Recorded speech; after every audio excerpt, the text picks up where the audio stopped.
गोकुलनन्दन गोविन्द गोविन्द हरि गोविन्द गोकुलनन्दन गोविन्द नित्य निर्मल गोविन्द नीलमेघ श्याम गोविन्द पुराण पुरुष गोविन्द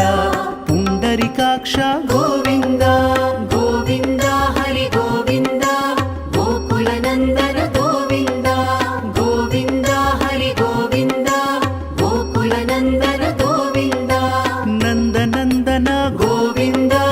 नवनीत चोर गोविन्द पशुपालक श्री गोविन्द पाप विमोचन गोविन्द गोविन्द